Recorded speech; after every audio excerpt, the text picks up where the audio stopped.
Con el permiso de la presidencia, quiero enmarcar mi intervención en los términos más respetuosos posibles, tratando de abonar a un debate constructivo que fortalezca a nuestras instituciones, a nuestra democracia, a nuestro país. El hecho de la renuncia de un ministro de la Suprema Corte de Justicia es un suceso de gran trascendencia. Los medios de comunicación dedican espacios importantes para entender su trascendencia y también sus antecedentes y consecuencias. El Senado no puede quedar silente en este debate. Nos toca asumir una grave responsabilidad. ¿Qué hacer? ¿Qué hacer en estos momentos? Cuando el presidente de la República, Andrés Manuel López Obrador, protestó como tal, juró cumplir y hacer cumplir la Constitución y las leyes. Igual que nosotros, cumplir la Constitución.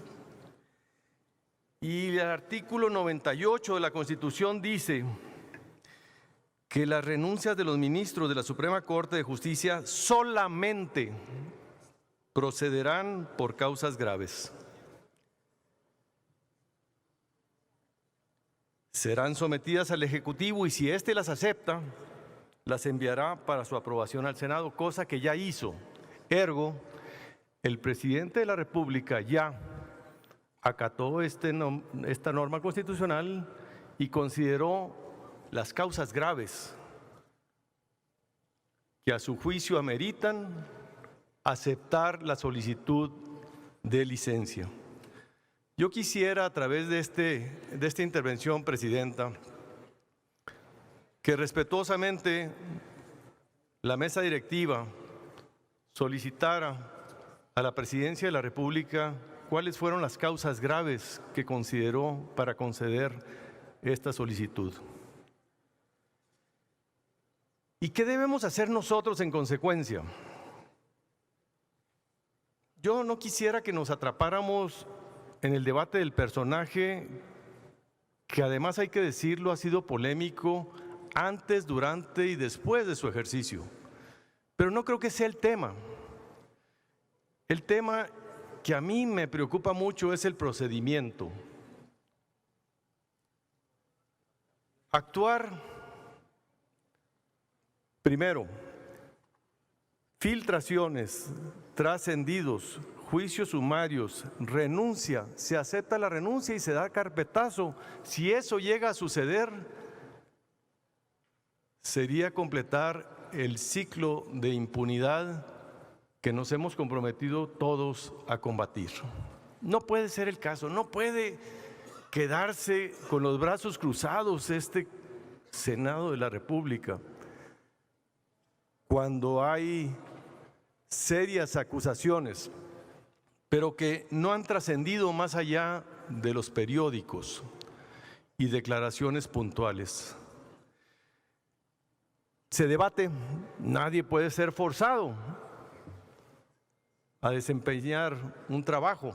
La Constitución, el artículo 5 lo establece, pero también establece precisamente en el artículo 98, tercer párrafo, la necesidad de contar con una explicación para aceptarse la renuncia, igual que en el caso nuestro, por cierto. Cuando solicitamos licencia, debemos solicitar la aprobación de un pleno.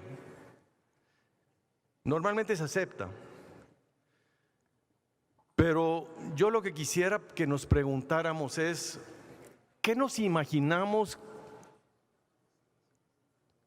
que motivó el tercer párrafo del artículo 98 para ponerlo en la Constitución? ¿Qué nos imaginamos que pudo haber sucedido para establecer un requisito tan imperativo, utilizando el término solamente?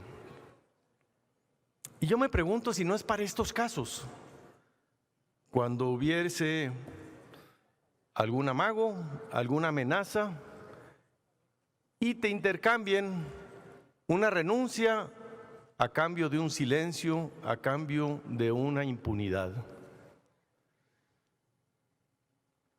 La renuncia del ministro Medina Mora tiene muchas repercusiones, muchas de ellas muy positivas, como para el caso de Chihuahua, que se opuso vehementemente a que avanzaran sus investigaciones. Y yo creo que esto hay que reconocerlo, pero no por eso debemos de caer nosotros en renunciar a nuestra delicada responsabilidad de ejercer este mandato constitucional de analizar las causas graves de una renuncia y entenderlas para ver si no se está cocinando algo de impunidad, si no se está solapando una corrupción. Esta es la reflexión que quiero dejar con ustedes, Presidenta. Este es el tema que a mí me tiene preocupado porque no carezco de los elementos suficientes. Esta es la renuncia. No sé si la han visto. Eduardo Medina Mora, ministro. Licenciado Andrés Manuel López Obrador, presidente constitucional de los Estados Unidos mexicanos, presente. Con fundamento en el artículo 98, tercer párrafo, que es el que le aludo,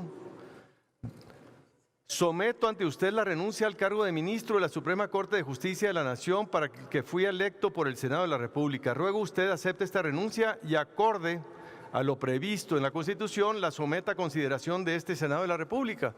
De hecho, él mismo está pidiendo que seamos nosotros los que analicemos esta renuncia, porque él conoce perfectamente la Constitución y está estableciendo esta necesidad. ¿Por qué una lacónica renuncia? Déjenme decirles, por más sospechosismo, hay un político que inauguró ese término y que ya está en proceso de ser aceptado en la Real Academia Española, el sospechosismo, ni siquiera cuenta con fecha. No tiene fecha la carta de renuncia, no tiene causas ni graves ni no graves. Y la pregunta para nosotros, para mí es, ¿cómo debemos actuar? No puedo obligar a nadie a desempeñar una función y un cargo que no lo desee, porque lo protege también la Constitución, pero sí debo de indagar, debo de cuestionar, debo de criticar cuando no se cumplen los procedimientos de manera adecuada.